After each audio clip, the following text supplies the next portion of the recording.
Hey everyone, and welcome back. Today I thought we'd do a little bit of a book haul. I have bought some different books recently by using gift cards. I've had a recent excursion to Barnes& and Noble, and I've ordered a couple of other ones online that I'm really excited about. Some of them I've actually already started reading, so I can tell you my initial thoughts and everything. But I thought it might be kind of fun to go through some of my more recent acquisitions over the past several weeks, and maybe you'll have an idea in there of something that you're interested in reading yourself. As far as genre, these span quite a few different genres, and there's even a couple of nonfiction in here that I'm excited about. So first we're going to start off with a couple of books by Jamie Jo Wright. I recently purchased The House on Foster Hill.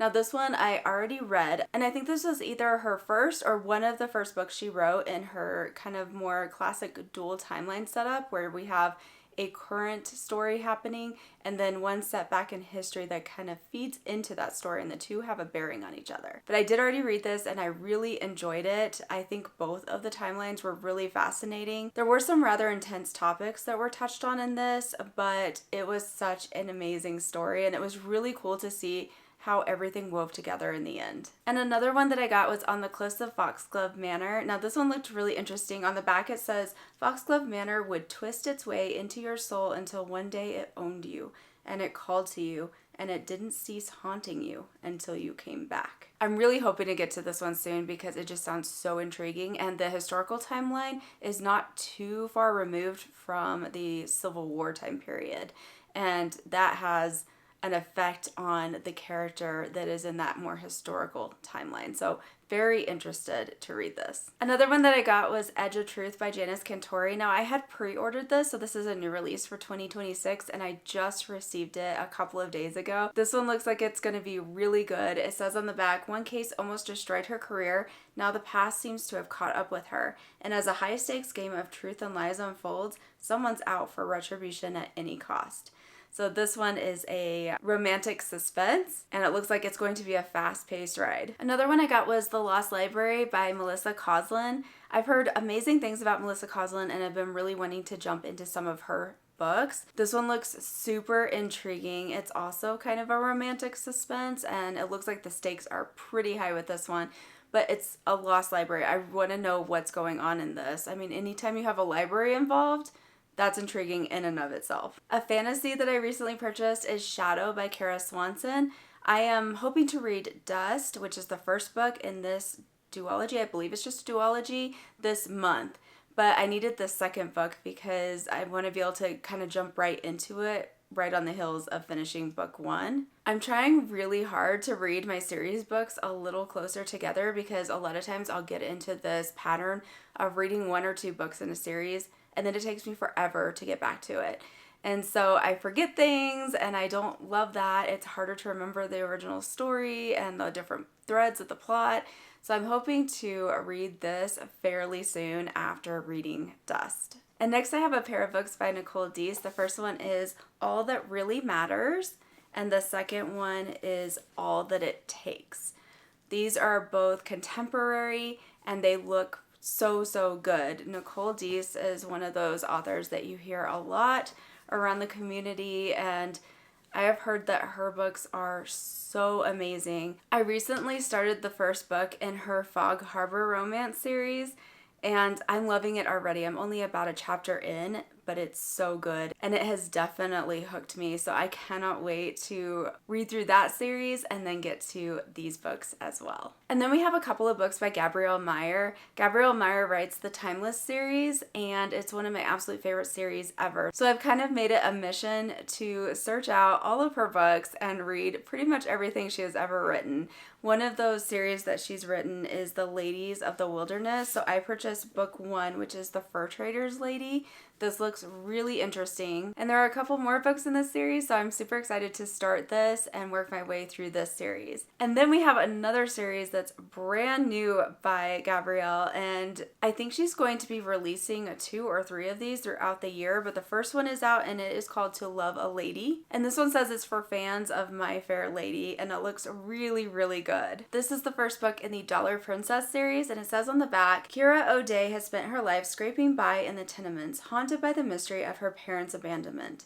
when wealthy widow and social climber Maud Hill offers her a daring proposition to be adopted, polished, and presented as a society bride for an English lord, Kira sees an opportunity she can't pass up. Maud's nephew, Alexander Paxton Hill, is skeptical from the start. Tasked with teaching Kira the art of charm and flirtation, he soon finds himself captivated by her honesty and warmth as she challenges everything he thought he knew about love and about himself. After navigating the glittering, treacherous world of New York society, Kira arrives in England and catches the eye of the elusive Duke of Severton. She's poised to win everything until a lavish ball, a long-buried secret, and one reckless act of love threaten to unravel it all. Now Kira must choose the role she's been prepared to play or the woman she's become, daring to believe she's worthy of love. So again, first book in the series. I think this is going to be a really cool series. I cannot wait to read this and the next ones to come. And another recent acquisition is The Lady's Mind by Francine Rivers. I am currently reading this and am about 8 chapters or so into this book and loving it. Usually Francine Rivers books are pretty intense. They cover very heavy topic areas, and I'm sure this one is going to also delve into some of those heavier topics as well. But there has also been a lot of humor in this book so far. There have been multiple scenes that I have literally been laughing out loud, and that is not something that I normally do with a Francine Rivers book. Those are more likely to induce tears rather than laughter, so this one's a bit different. But I am definitely enjoying the story so far and cannot wait to see what else happens in this book. And I am loving our main female character and our main male character. They are both so fun, so nuanced, and it is so much fun seeing their interactions together. And another one I got is The Lawyer and the Laundress, and this is by Christine Hill Sunce. It takes place in Canada in 1837, and I've heard some really, really good things about it. It says on the back, lawyer James Kinney isn't looking for love, and laundress Sarah O'Connor doesn't want to be found. When their paths cross in a British colony on the brink of rebellion, a marriage of convenience may be their best hope of survival. So, historical romance. This one looks really, really good. And now moving on to a couple of nonfiction books that I recently purchased. These are both by C.S. Lewis, and the first one is On Writing, and it says in parentheses, and writers. And the second one is The Reading Life. For the On Writing one, it says at the bottom, a miscellany of advice and opinions. On the back cover on the On Writing and Writers book, it says, whenever you are fed up with life, start writing. Ink is the great cure for all human ills. And also, the way for a person to develop a style is A, to know exactly what he wants to say, and B, to be sure he is saying exactly that. And those are both quotes by C.S. Lewis. I am excited to dive into this. This sounds so fascinating. As a writer myself, getting little bits of advice from an author such as C.S. Lewis and seeing what he puts forth in this book, to say I'm curious is definitely an understatement. I can't wait to read this. And on the back of The Reading Life, it says, literary experience heals the wound without undermining the privilege of individuality. In reading great literature, I become 1,000 men and yet remain myself. Like the night sky in the Greek poem, I see with a myriad eyes, but it is still I who see. Here, I transcend myself and am never more myself than when I do. And it says at the bottom on the front of the cover, the joy of seeing new worlds through others' eyes. And that really does encapsulate the reading experience. I have a feeling that this book is going to have a lot of interesting stuff inside of it, so I'm very excited about both of these. And that's it. Those are some books, both fiction and nonfiction, that I've acquired over the past several weeks, and these are all books that I cannot wait to read. Like I said, one of them I have already read, and I've started reading another one, and I'm loving this stack of books so far. But I hope you got some good ideas for some different books from this video, maybe some things that you would like to add to your TBR, or maybe some of these you have already read or are working on reading. If you have read any of these or are currently reading them, definitely let me know in the comments below. Thank you for spending this time with me. I appreciate you all so very much. And as always, remember to keep following your dreams and believing in the magic of this thing called life.